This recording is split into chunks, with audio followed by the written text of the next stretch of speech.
Welcome back to Wives Gone Wild. Thank you for your loyalty. What town are you in right now? We're curious where these secrets find you. Here's today's cheating wife story. My name is Daniel. A year ago, if someone had asked me about my marriage, I would have smiled and said it was solid. I believed in us. I trusted in the foundation we had built. For years, my focus was on our future. I had worked tirelessly to grow my business, expanding into new cities, making connections, and ensuring financial security for the both of us. It wasn't easy. There were long nights, exhausting trips, and endless negotiations. Some weeks, I was away for days, sometimes even longer. But every sacrifice felt worth it because I was doing it for us. Or at least, that's what I thought. Life has a strange way of pulling the rug out from under you just when you think you have everything figured out. The moment that shattered my world didn't come with warning signs. It wasn't something I anticipated. The truth found its way to me, uninvited and unforgiving. And when it did, it hit me harder than I ever thought possible. I remember the day vividly. I was on a business trip, and things were going well. Deals were being finalized, plans were in motion, and in my mind, I was already picturing my return home, imagining a quiet evening with my wife, Sophia.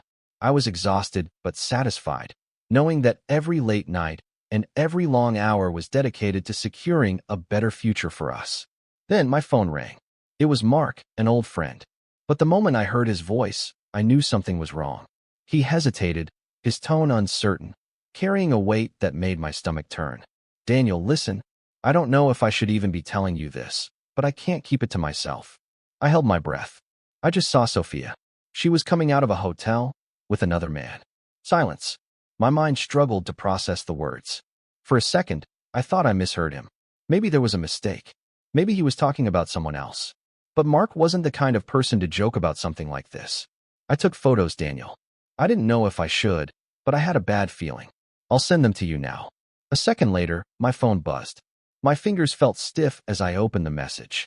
And there it was, an image that changed everything. Sophia, my wife, stepping out of a hotel. She wasn't alone. A man was right beside her.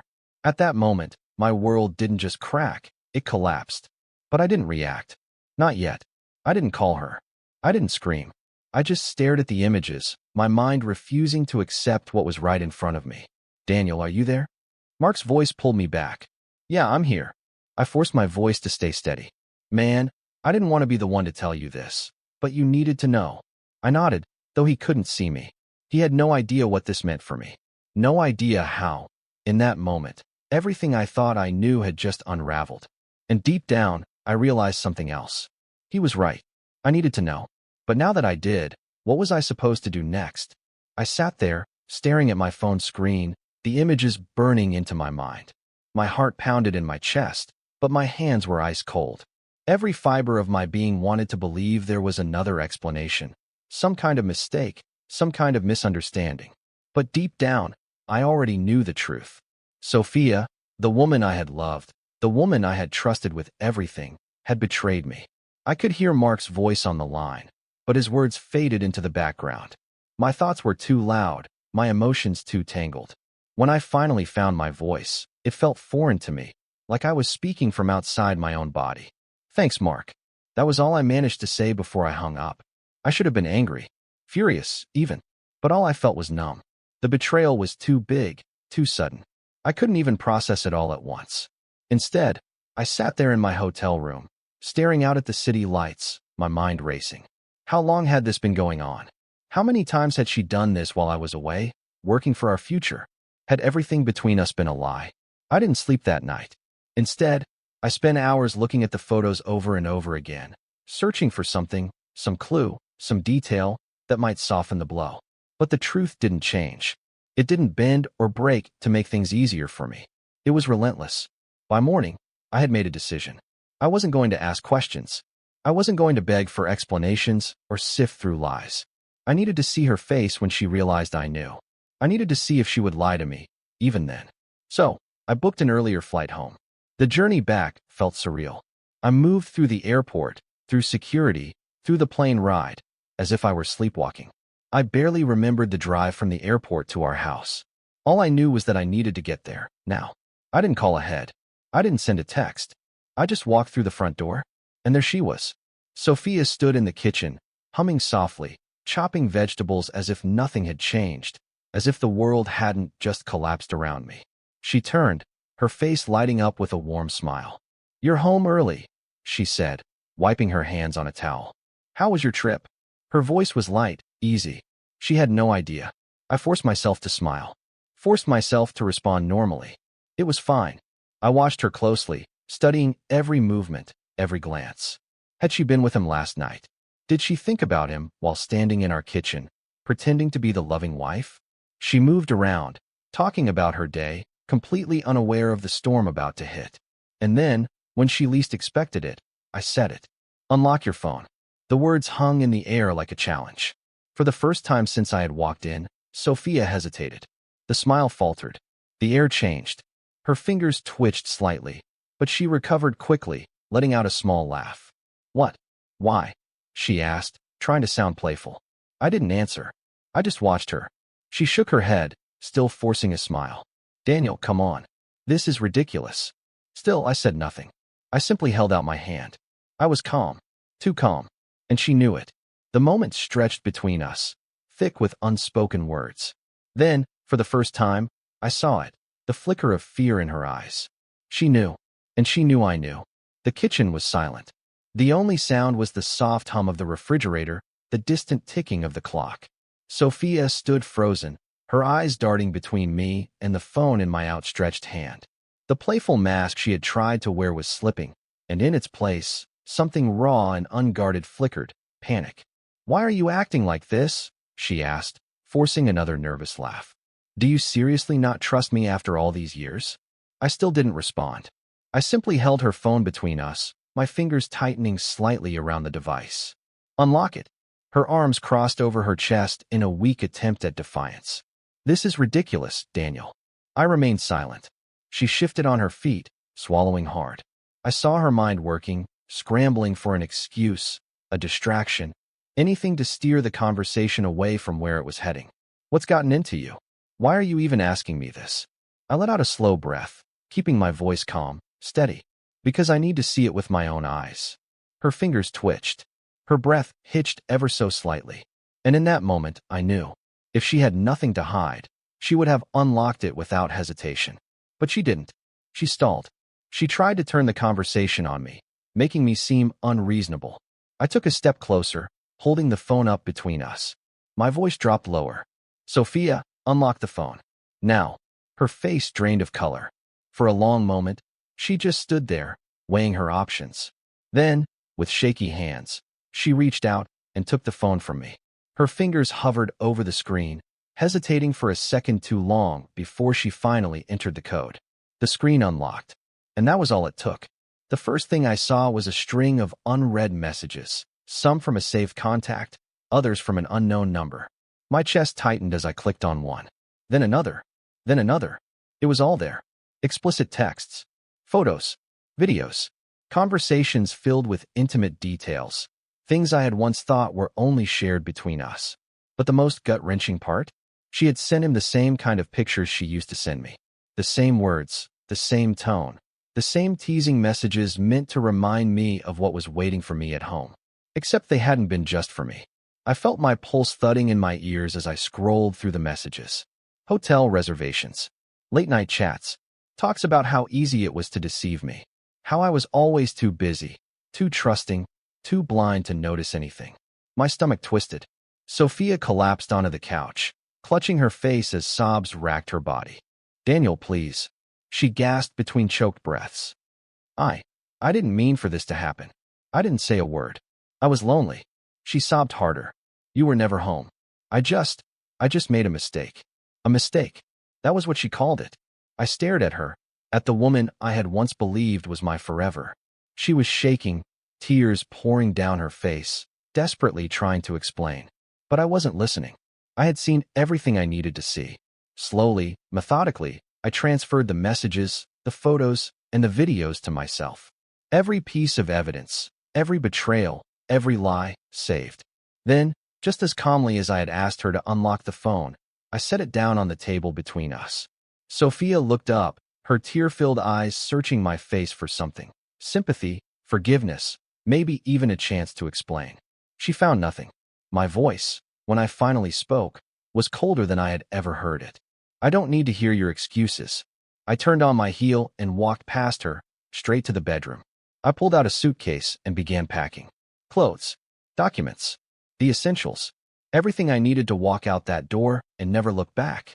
Sophia stumbled after me, her voice desperate. Daniel, please, don't do this. I ignored her. It didn't mean anything.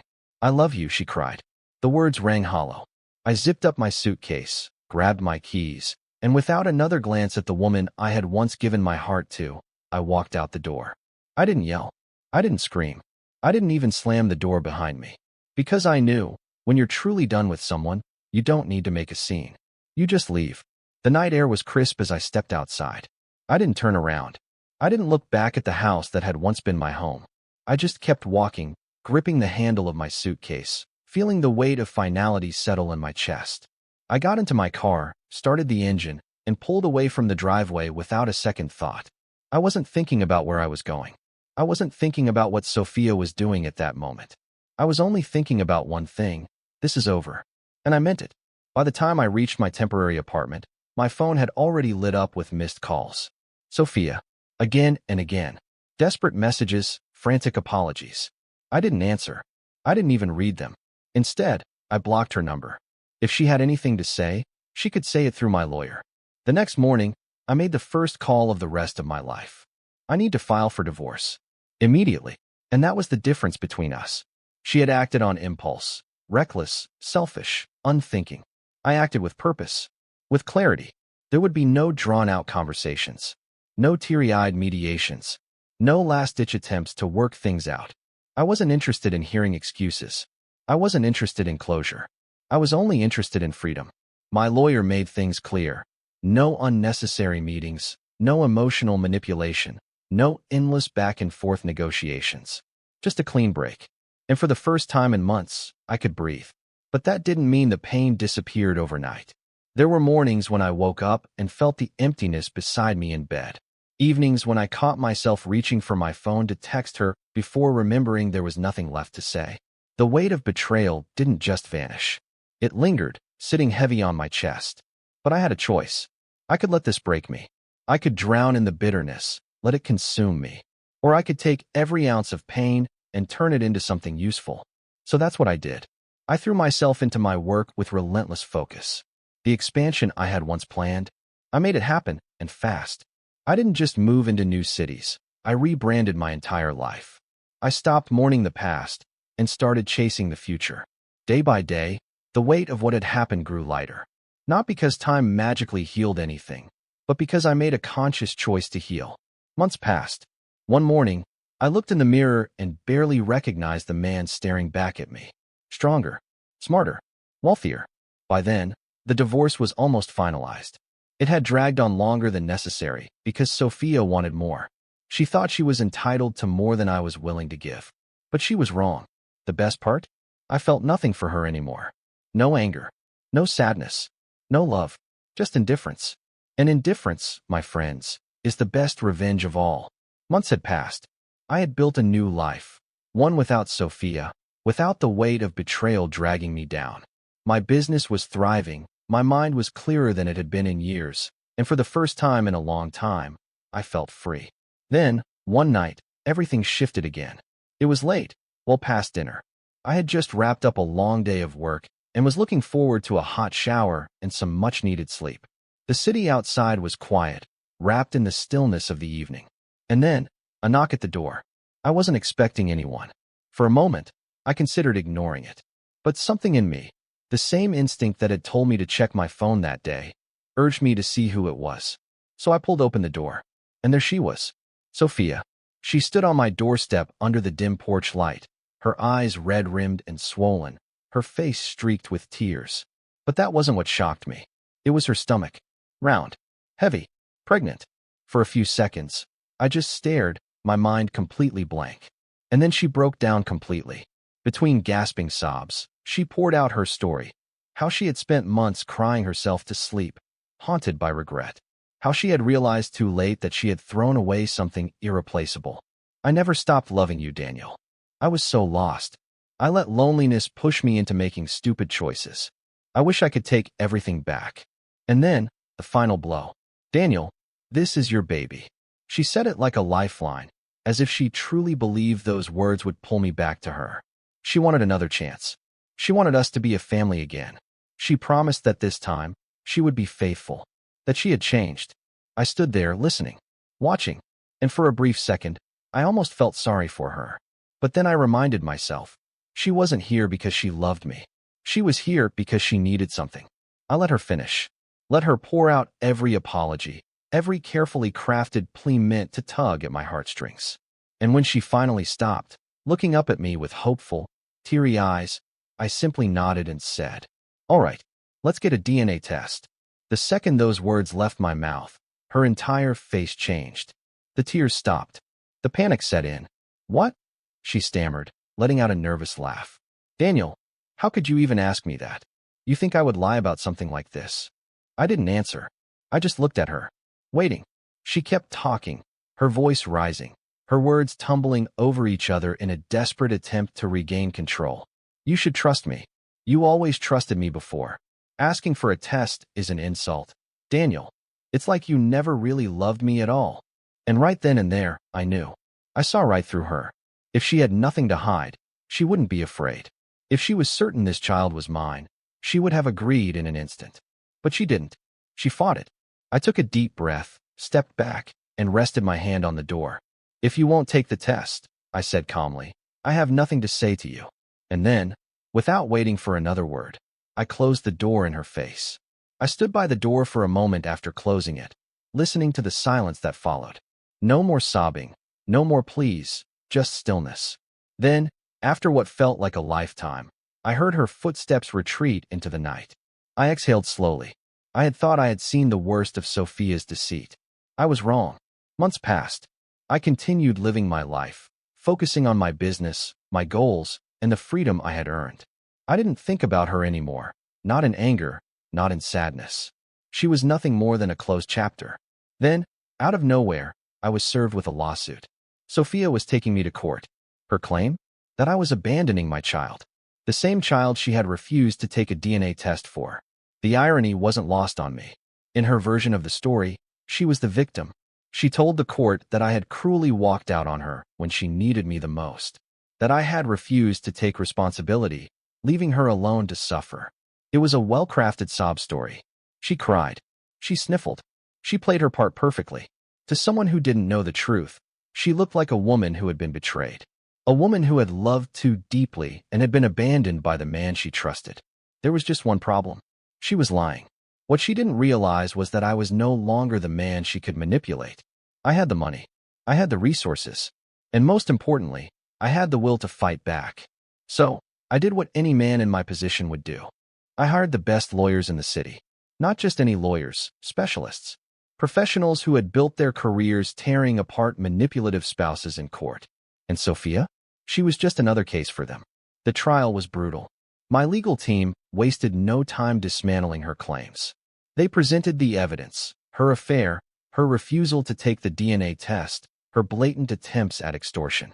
They exposed how she had twisted the truth, manipulating the legal system to make herself look like the victim. Every lie she told was countered with hard facts. Every tearful performance was met with undeniable truth. By the time my lawyers were done, there was no doubt left about who Sophia really was. The courtroom that had once been filled with sympathetic whispers about the abandoned pregnant woman was now filled with hushed murmurs of her deceit. She had no defense, no way to justify her actions. She had come to court hoping to ruin me. But in the end, she had only ruined herself. The judge didn't just rule in my favor. He went a step further. A cease and desist order was issued against her, forbidding her from contacting me in any way. She had lost, publicly, and there was no coming back from this. As I walked out of that courtroom, I didn't feel anger. I didn't feel satisfaction. I only felt relief. Because now, without a doubt, I knew I had made the right decision. I had walked away from her once, and I would never look back. As I stepped out of the courtroom, I took a deep breath, letting the weight of the past finally slip from my shoulders. Sophia was no longer my problem. She had tried to manipulate me, to twist the truth, to use guilt as a weapon. But in the end, The truth had won. I had no anger left for her. No sadness. No regret. Only indifference.